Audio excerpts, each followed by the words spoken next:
Hey. I'm gonna get along great. They're gonna say, hey, Baldy, the two of us. I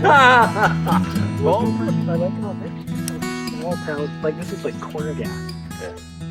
Hello and welcome to the New Fly Fisher. I'm your host, Phil Rowley.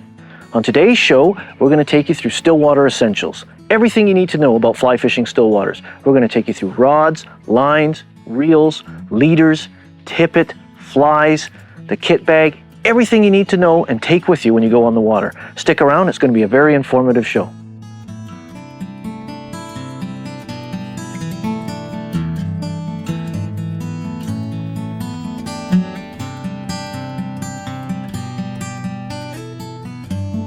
Let him go back to live another day. Oh, baby! Look at that fish.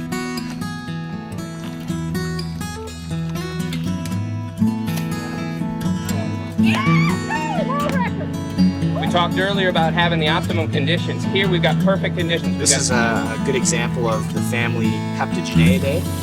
This is why you need a lot of backing.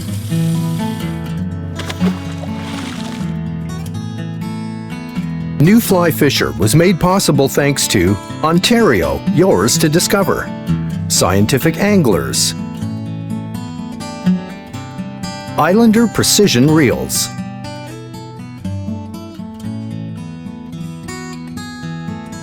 On today's show, the New Fly Fisher crew is fishing in the parklands near Russell, Manitoba. The parklands is a stillwater fly fisher's dream. The area is known for its easy access lakes that hold large, aggressive trout. Most of these lakes are within an hour's drive of each other. I'm still fairly new to lake fly fishing, so when the opportunity arose to learn from experienced anglers such as Phil Rowley, I jumped at it.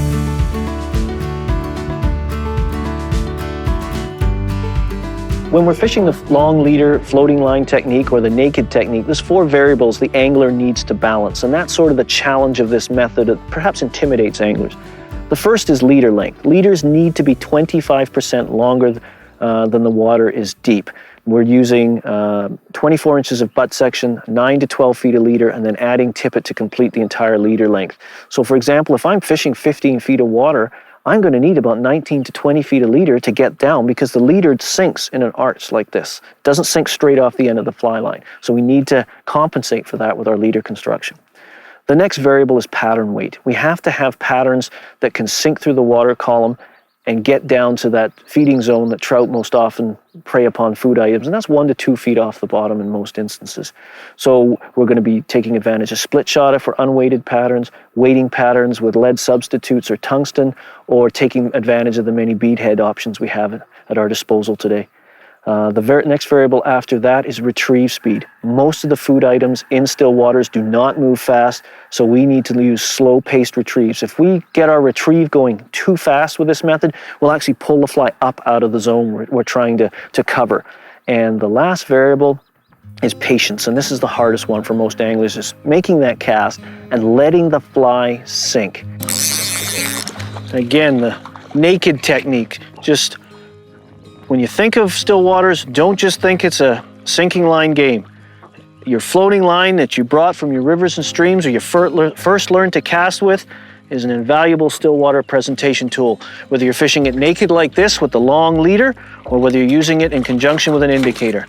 It's a great way to take trout in still waters and other species as well. I use this naked technique to catch walleye using woolly buggers and clousers.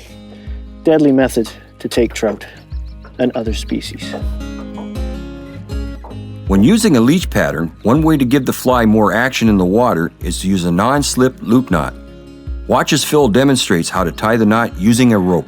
What I'm going to show you now is my favorite knot for tying the fly on whenever I'm fly fishing still waters, the non-slip loop knot. To begin, I'm just using a piece of rope here so you can see. I'm just going to tie an overhand loop. When you're tying, it's about 2 to 3 inches above the end of your tippet. Take your fly, in this case my thermometer, slide the tag end through the eye of the fly, take the tag end of the leader through the overhand loop and draw both the loop and tag end to pull it close to the fly. There's the size of your loop right there. The loop size can also be adjusted When the knot is tightened, and by pulling on the main line here, I'm going to come up and grasp both my fly and the overhand loop, and just like a traditional clinch knot, I'm going to go around 4 to 6 times, then back through my overhand loop, moisten with saliva, and the knot is drawn tight. And you can see when a fish strikes, once you trim this off, of course, when a fish strikes, the loop will not slam shut like a Duncan loop, stays open, and you can see the undulation. Any kind of fly we use, whether it be it chironomid, leech, damsel, minnow pattern, this fly has the ability to move throughout the water. It's a great knot, very, very strong. That little added action can be just the difference some days. Give it a try. Now I understand the feel you're talking about, Phil. It was just a stop, and I see that you've managed to snag one yourself there. Yeah, it's pretty active in here. Okay, get it off my fin here. Get it up in the reel as quick as I can without forgetting I have a fish on. As Phil likes to point out, you gotta remember you got a fish on, so keep the tension on. And this is bulldogging, so I'm assuming it's a brown. It might be a rainbow, but I'm assuming it's a brown. Rainbows like to come up and jump. The browns, they bulldog like this. Well, and it's that, so give me a good fight. Oh, it's taking some line. All right. Now, I don't want to put too much pressure on them, as I only have a light tippet. And they're very, very strong fish. Well, now I'm getting a flash of them, and I think I do have a brown. Now, actually, I'll get Phil. Go ahead, Phil. Get him for me. Thank you very much, sir. Sorry about that. Yeah, that's okay. Put the anchor down for you here so we're not drifting away. I'll let you do the honors, sir. Yeah, took the chironomid. That's a beautiful little brown there. Yeah, I've got no complaints about that one. And another fine Parkland brown.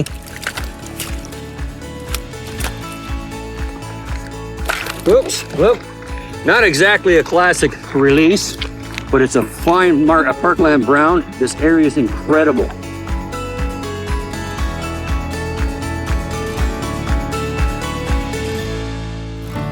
Well, when you're stillwater fly fishing, like most aspects of fly fishing, there's some unique tools and equipment that you want to consider when you're on the water.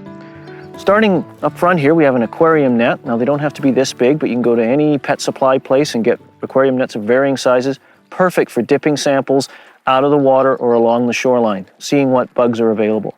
We have our throat pump and our clear white dish, or you can get a vial, a clear glass vial, and that's for examining food sources when you do a proper throat sample of a fish.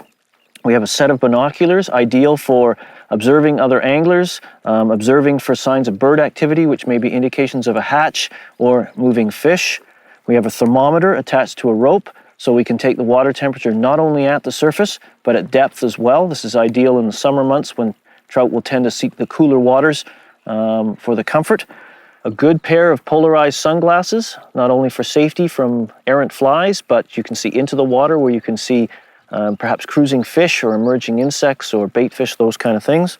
A good supply of tippet. We've got fluorocarbon tippet here and traditional monofilament.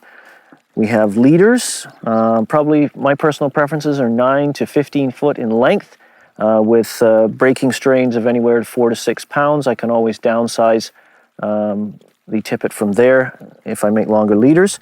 We have a good selection of split shot for windy conditions to help keep our flies down, perhaps if we're using a floating line or a long leader, or if we're not using weighted flies, this can help get the flies down as well. A good selection of indicators. We have corky style, yarn style indicators, and the BioStrike biodegradable putty that we can use. A good wooden landing net. These are perfect as well as they float, so you can bring a fish to net and manage the fish carefully and not worry about the net sinking and focus all the time and energy on reviving that fish and letting it go away for another day. Long handle nets are nice in boats and pontoon boats as they simply extend the angler's reach. In a float tube, a shorter length net will work fine as well. And a good soft cotton fish-friendly mesh We don't want to remove any scales or the protective slime from the fish, so look for those fish-friendly nets when you're looking to get your net. And we have just a standard hand towel on cooler days with a bit of wind. When you've released a few fish and that cold water gets on your hands and evaporates, it can really knock your enthusiasm down if you have cold hands, so just a quick drying towel really helps things out. And then obviously a nice bag to put it in, waterproof in nature to protect everything. Everything you need is in a small, compact unit. These are just some of the things you want to consider when you're going on the water, in addition to your rods and lines, those kind of things. Well, Bill, these old fish cleaning stations can be a real source of information. We've got, first of all, spider webs, which will collect all the sort of small insects that have been emerging, mayflies, small caddis, chironomids. Just down here, we've got dragonfly husks. So these are the crawling nymphs, sprawling nymphs rather. And if we look actually down on the wood here, there's got to be half a dozen dragonfly nymphs I can see either just in the grass or actually crawling up. And there's a little damsel right beside us. We got a damselfly coming up, so we're getting a real treat here. We're getting everything. And the damselflies do the same as the dragonflies. They emerge the same way. Exactly. And if we're not observant as fly fishers, we will choose the wrong flies because we're not being observant. We're not using our eyes to see what Mother Nature, the clues. Mother Nature's leaving us clues every day, so we need to be observant. You know, today I'd be thinking maybe I want to go anchor in the shallows and cast out to deeper water and retrieve dragon or damselfly nymph patterns because fish are going to be seeing a lot of those. Yes. In many instances, these food sources stay hidden throughout as they mature as nymphs, and then when it's time to emerge, like most insects, they expose themselves, and trout being the opportunists will pounce on all that now available food sources, and that's a big morsel.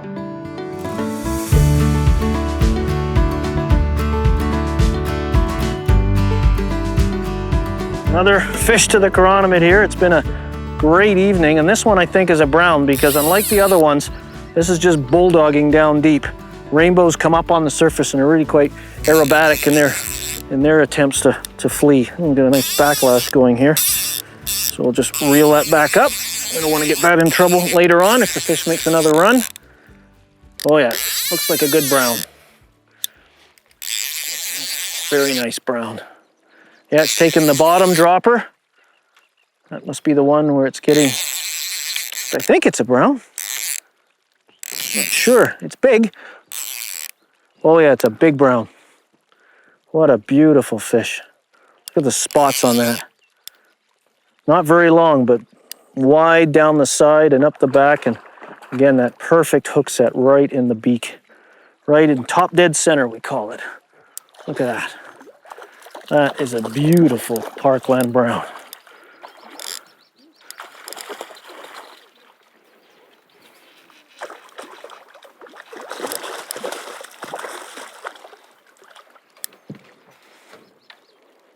There we go. What a magnificent fish. These are pretty special. You don't get these in every province or state, so these browns are a real treat to get on the fly in still waters. Whoa, gave me a little shower there. What I'm doing is trying to get the fly out of him. He's rolling around, so I want to get this fly out as fast as I can so he doesn't entangle himself or accidentally stab me in the process. And again, this is why you work on getting the flies out of the net, because with 2 fly rigs, or some provinces or jurisdictions 3 fly rigs, you can get yourself into trouble. So this, I'll show you, is just a absolutely stunning stillwater brown.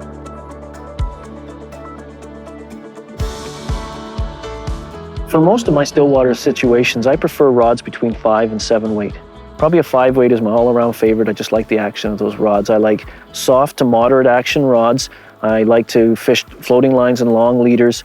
Those softer action rods are a bit more sensitive to the strike, a little more forgiving, facilitate casting more open loops with longer leaders, and a bit more sensitive as far as feeling many of the subtle takes we face when still waters. When it comes to lines, there's many choices out there. I would start with a floating line, and then from there, an intermediate or the clear intermediates. Those 3 lines would probably suit you just fine. And then you can add in more specialty lines like a fast sinking line, such as a type 4 or 5 for fishing buoyant patterns, for example, along the bottom or into the deeper reaches, clear tip lines, a lot of things that way. But remember, as fly fishers, we're on still waters, we're suited best for fishing water 20 feet deep or less. That's where photosynthesis takes place, the weed growth. So that's where trout are going to go in and forage, and we have the best opportunity to match them with our tackle. We have all our presentation options available to us in both flies and fly line choices.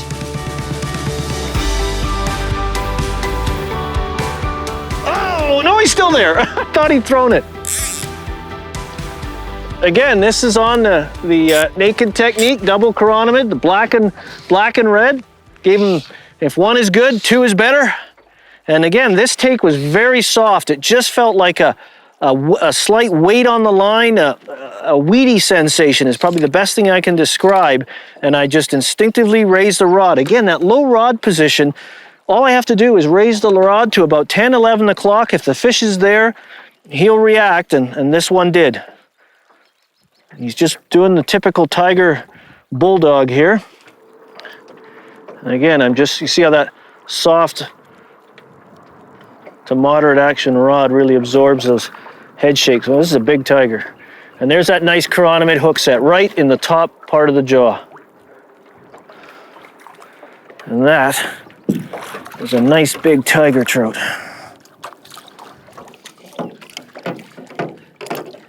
Again, chironomids are such an important food source for stillwater trout. Probably the #1 food item over the course of the year on many productive still waters throughout the West and North America. But that is a gorgeous tiger.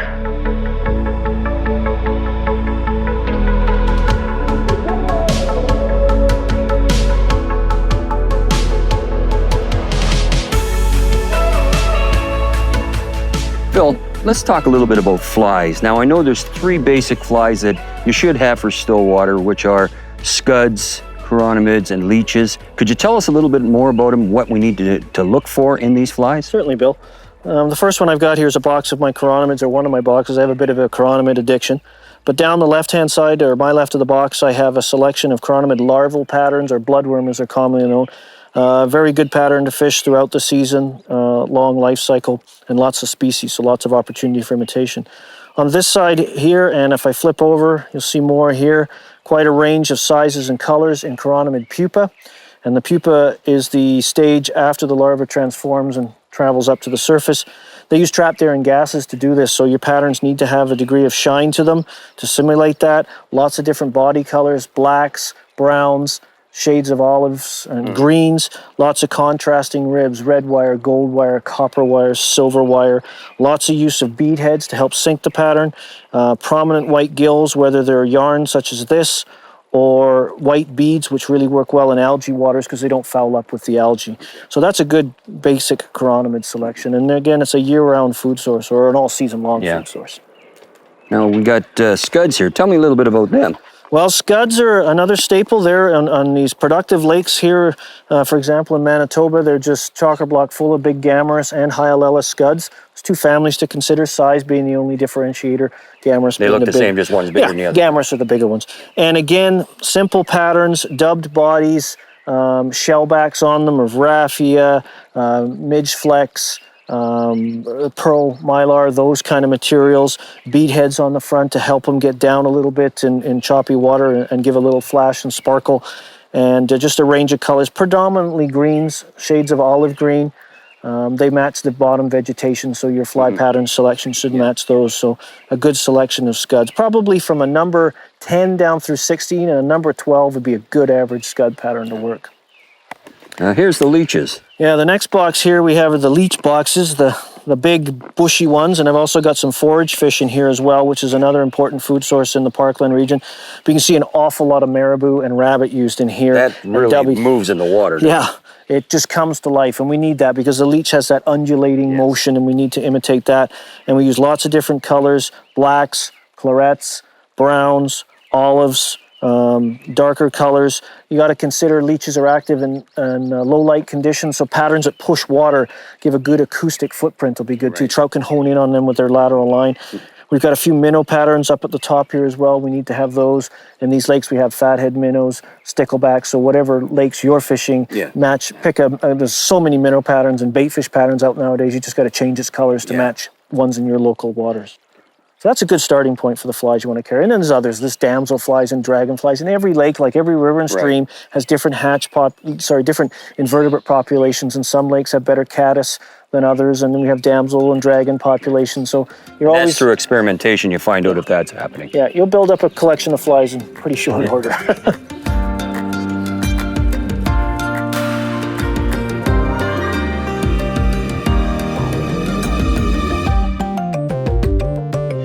That was funny. I saw that working. That there was I seen a fish jump. Nervous water, and just as maybe it was the same fish. I don't know. It sounded after attacking those minnows. Now I got to watch here because I may have anchor issues. Oh no, he's out.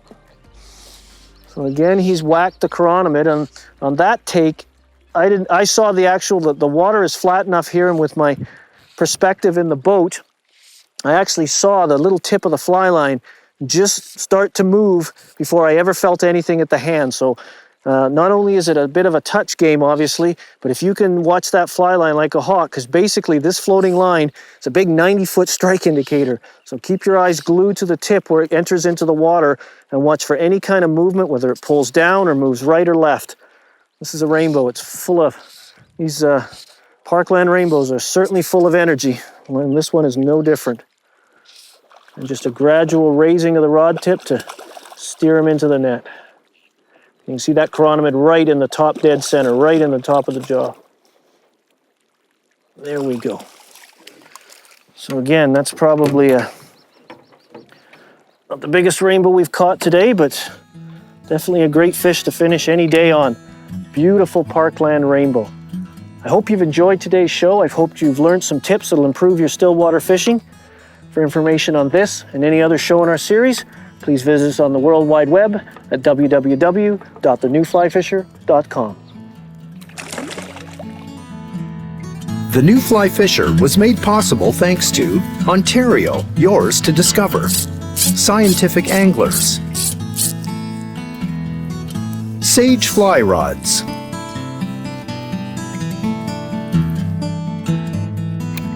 As you can see, we have very healthy fish population. Very nice brown. Gave me a real good fight. Oh, okay. There he goes.